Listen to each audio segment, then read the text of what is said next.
Okay, so welcome, Black Mamas, to another session with me, Lorna Phillip, and our wonderful guest, Danielle Bridge. So, hi, Danielle Bridge has a wonderful organization called ABC Life Support CIC. And I'll hand the mic over to her now so that she can tell you a little bit about herself. Hi, Over to you. thank you so much for having me. First of all, Lorna, it's lovely to see you, and I'm loving the hair, man. Seriously, mine won't go up in one of those at the moment, looking great. Thank you so much for the introduction. I'm Danielle Bridge. I'm the chief exec of a company called ABC Life Support, and we specialise in deliver physical and mental health first aid training to try and get a hold of everybody that we can in the UK, and that's why we chose a social enterprise model. So we basically deliver mandatory training to organisations. But using that profit, we go out and we find individuals that could really truly benefit from the skill. Okay, wonderful. Thank you. Great work you're doing. I've been following you Thank for a you. while, stalking you for a little while. Oh mate, and back, doing fantastic work and such a safe space and so needed as well. So I applaud you. It really is needed. Thank you. So Danielle, what led you to this work? Do you know what? First of all, I had a background with working at St John Ambulance doing this stuff. And I loved it. I found that I actually had a place for my A star in drama. Which Oh, basically led me as GCSE. It wasn't, it wasn't any further than that. But I found that I was comfortable standing up in front of people, talking to them about something I was really confident and skilled in. And I was imparting knowledge. I was imparting actually life-changing knowledge.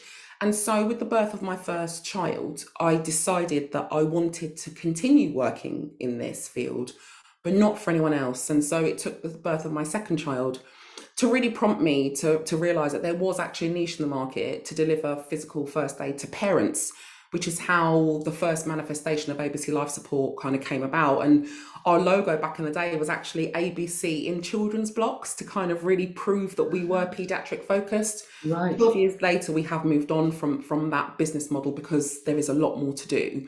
But that's kind of why I started to do what I did, because I've always been a first aid. I've always wanted to help people.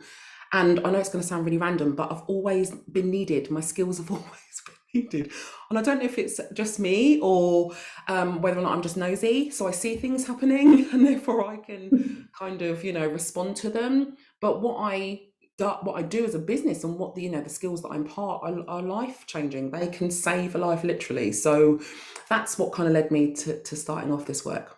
Right. I mean, yeah, literally life saving. And I've Yeah. got to say, I mean, props to you. I've done various first aid courses in my career, like when I was employed.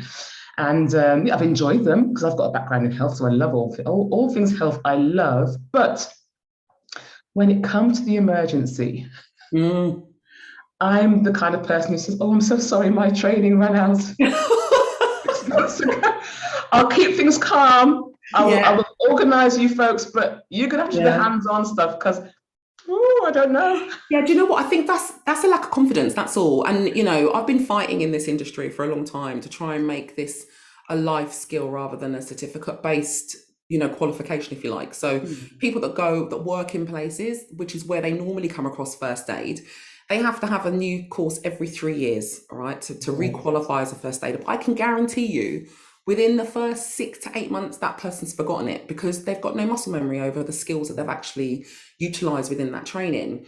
So I try and get people away from that mentality of this is a piece of paper for 3 years. I say this is a skill for every day. And if you need it today, great. You've just been on a course, wicked. You're all kind of fired up and encouraged. And yeah, I've had someone say to me, I left the course and I actually wanted somebody to drop, just so I could see what I could do. I was like, that's pushing it slightly, but I understand the mentality behind it.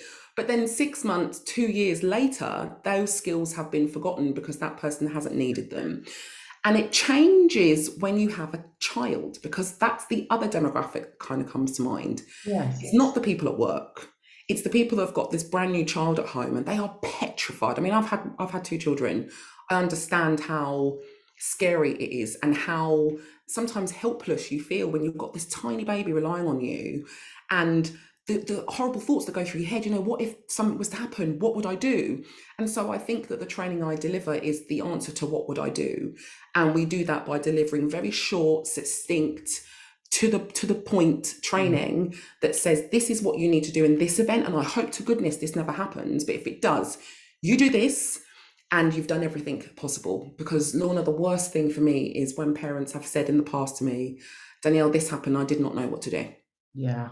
I can imagine how awful that must feel, you know, as a mom and a grandma now to three, how it must feel that you not knowing when an emergency happens, not knowing what to do apart from, you know, obviously call help. But there's so much more that you can do before help arrives, right? Absolutely, yeah. And that's the thing. A lot of people feel quite a lot of pressure. And I say to them, you know, you are literally the lifeline between that person living and dying. And I know that feels pressurized because it is, because first aid takes place before the emergency services arrive. Yes. And that's the life and death moment, right? That's the bit where we can actually have that impact. And once the paramedics arrive, first aid, to be fair, should have already been done by then, right? So we need to understand the gravitas of what we're being asked to do, because it can literally save someone's life. And if I had £1 for every person historically now that's come back to us and said, my child choked, I did this and it worked, or, you know, my nan stopped breathing and I did this and she's okay, I wouldn't be a millionaire, but I'd certainly be more comfortable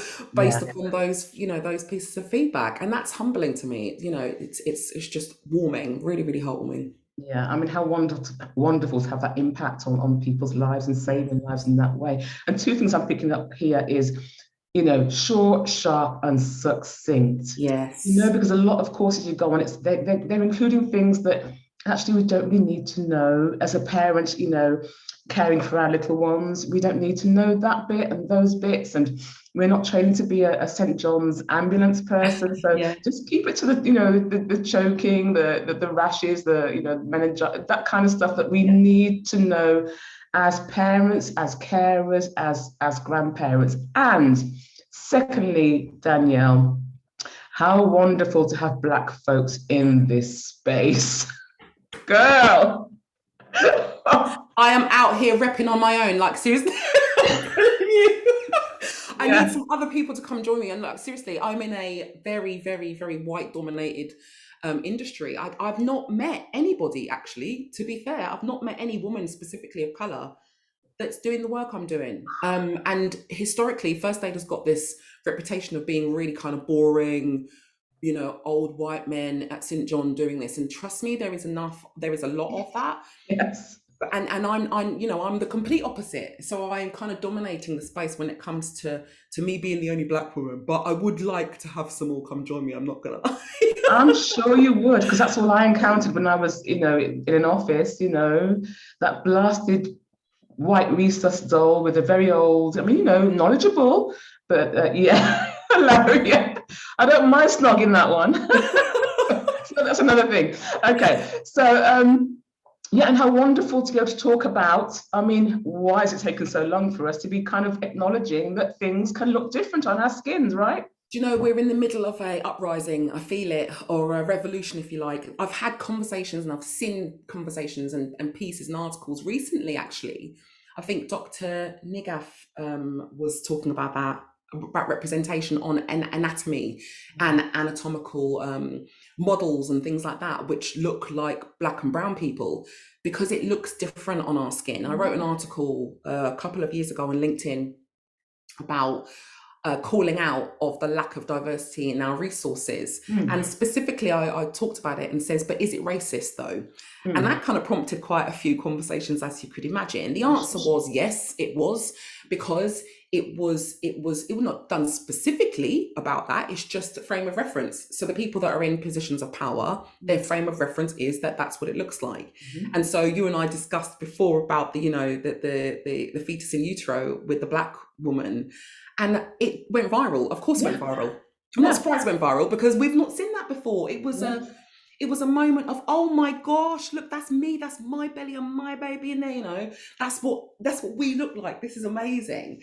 And so the article which I wrote was about what meningitis looks like on Black skin, which is not pinpricks of pink or red. It doesn't look like that on us. It looks like bruising under our skin. It's purple. So if a parent, a Black couple, had their child and that child had a meningococcal rash and they were looking for signs of a pink, dotty or red rash, their child is not showing those signs, but that is dangerous. And obviously with meningitis, you're aware of this. Once the rash comes out, we're in a pretty sticky situation. Yeah. All of the things that should have come prior to that in terms of knowledge and signs and symptoms early to understand that this is something that is an emergency, it's life-threatening. Yeah, we're talking life and death here. And we Life and need death, yes. So understanding what these things look like with us in our skin tone is imperative. Yeah, I get that, totally get that. So Danielle, tell us, what are some of the main, I guess, issues that your clients kind of come to you for, people book you for? Or... Yeah, do you know, I think as humans, I've learned something in my nearly 43 years, that we are quite reactive as people. We kind of don't really do stuff until we absolutely have to. And so quite a lot of the work that we do in the parent sphere tends to be either reactive, i.e. something happened to my child and now I need to know what to do if that happens again. And I'll take them however they come. So, there's no kind of, there's no judgment here. Or we get people getting together saying, right, do you know what, this is super important. I need to be aware of how to cope with this and how to deal with it. And they might get a group of friends together and book me or book one of my team to come and deliver a training course to them in the comfort of their own home or whichever area that they've booked out for that day. And we run through those things. And to what's beautiful about this as well, I'm doing a course like this tonight actually, is that it's not just the life-threatening stuff that I deal with.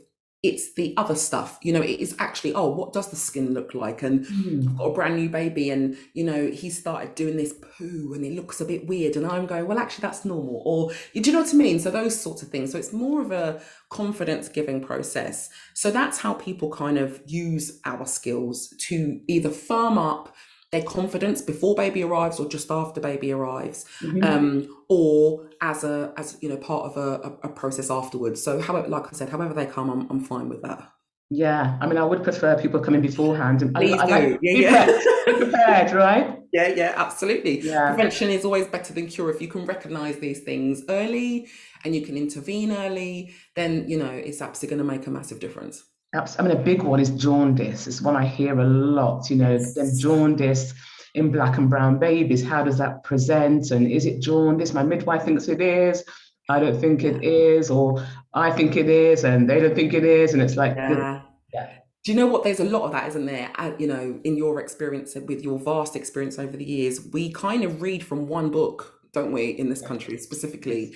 It's this is what it looks like on everyone, or this is what it looks like, so therefore that's what it, and it's nuanced. There are differences, there are different ways of approaching things, especially if you have a different culture to those people here. And I'll give you a prime example. I remember when my children were teething, and I'm in a safe space. So I remember giving my daughter a chicken bone to gnaw on, right? Because that's what we do. That's how we roll. Yes. And I remember taking a piece off the end, and the bit at the bottom, so it's nice and clean, the chicken bone. She was gnawing away on this bone, and she was happy as Larry. And I remember talking to the midwife about it, the health visitor about it. And how's teething coming along? Yeah, well, the chicken bone's working wonders. Me, or silly me, because obviously it's a white woman and she kind of doesn't understand that this is a thing, this is what I'm going to do. My granddad did it, my mum did it, that kind of stuff. And I remember her kind of not telling me off, actually probably did, well, that's not, recommended. And, we have teething rings and blah, blah, blah, blah. And I remember kind of just being aware of the differences or the understanding and the judgment. Judgment. She was going to tell all of her friends that someone was trying to give her baby chicken bones. You know what I mean? So it's that kind of thing. And I remember talking to my mum about it. She's like, Danielle, don't worry. It's okay. That this is our stuff. This is not fun. So those sorts of things. It's quite important to recognise that we do things differently, and therefore we look at things differently. So going back to your jaundice point. I remember my mum saying, he's not jaundice, he's fine, just feed him. Just got to go through the process, it's not a problem, we don't have to worry. Just push it through. Yeah. So I was like, okay, mum, because my mum was my midwife, I know business. Brilliant. She certainly supported the midwife, should I say. She was a midwife. She was, I'm not gonna lie, she was. I mean, that's great. And if the health visitor just stopped to think about it. Yeah. It's a chicken bone, right? It's not like it's a mutton bone that might be splintered. It's a chicken bone. It's smooth. The child has gums. The child's got big old gnashes. Yeah, they're not going to be biting through that bone and swallowing and choking on it, right? Just think. You know. I know. But it's in people's frames of reference. Yes. And I remember when I do training now, you know, and I've done so one of our really big kind of pluses in the life of ABC Life Support is that we run courses through children's centres and family centres now, which is wonderful. And that's how we kind of started, really. So all of our courses were run through family centres. You get eclectic groups of people there. And I remember talking about weaning, you know, and saying to the people about weaning. And I remember saying to the families, you know, try and be as dynamic as you can when you're feeding your children, right?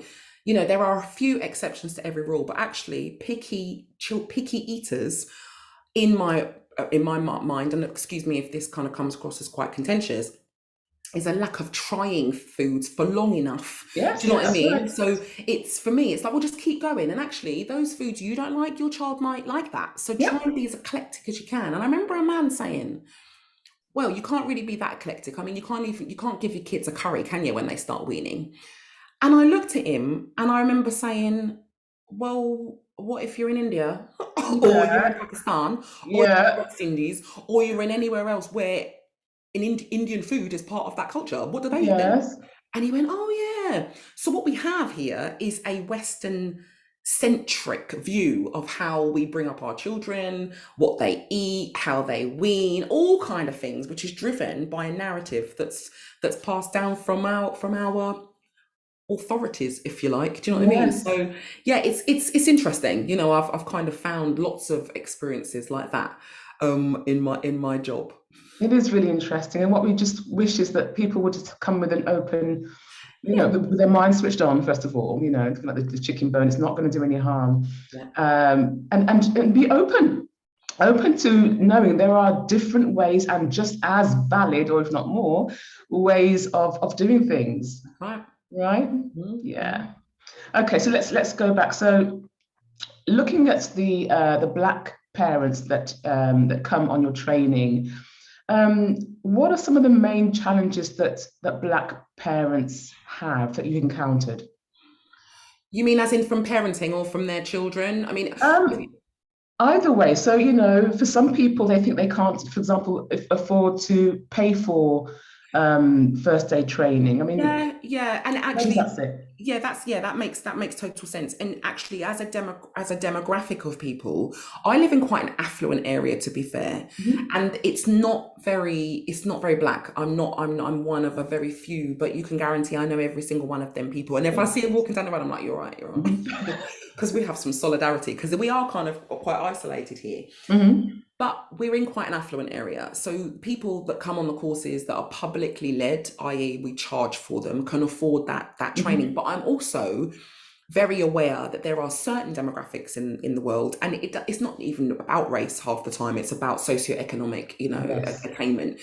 How do those people access it? And that's why we've decided to be a social enterprise. So we work through agencies, Lorna. We work through agencies who already access those people to make sure that we are literally ticking every box. We are reaching every single family, every person that we can get hold of. So we work with organisations like Barnardo's, One YMCA, Home Start charities, you know, those organisations that are already working with every demographic you could think of, so that we are targeting those people without them even knowing. And that's the beauty of what we do.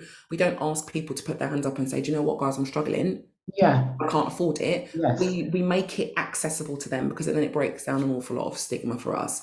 In terms of the challenges that I find that Black people specifically, or Black parents have, is a sense of isolation.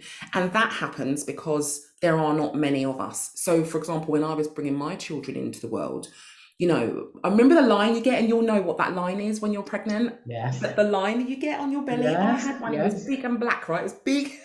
All with your navel and it was fascinating, but mine looked different to my white friends and my counterparts.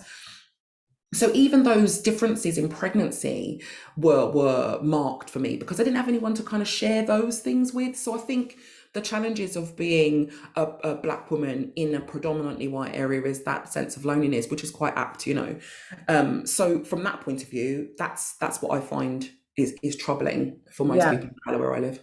Sure. But so you're making it accessible. As you said, I come from a children's centre background. So Okay. yeah, Yeah. I was a health coordinator and a deputy manager a Yeah. long time Wow. ago.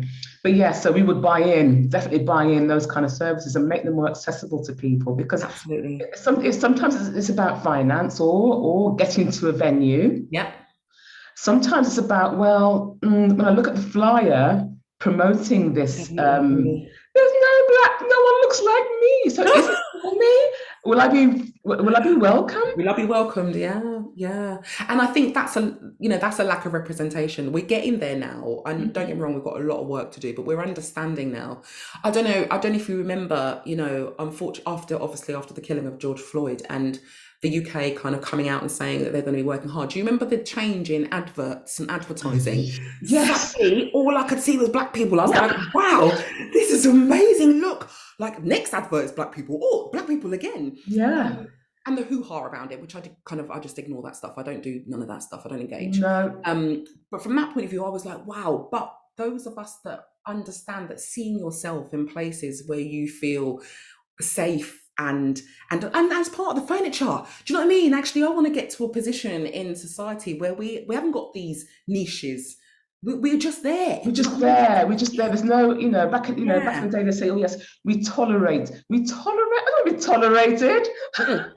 No, that is it. We are here. We're not going anywhere. You've got nowhere. Yeah. Yes, integrate us into every level, and that could be magazine articles, that could be newspaper, it could be TV, it could be a flyer that a Black family get through their door asking them to come and visit. Let's mix it up a bit. Let's do some understanding around this research. And actually, I've done some work on intersectionality, which is a completely different subject matter for us to kind of go into later off air. We'll talk about that. But it's talking about kind of these levels of discrimination, and that being where people don't recognise that somebody's lived experience is going to be different to theirs, and the impact of that flyer being printed with no malice means that somebody else is going to feel a way about that.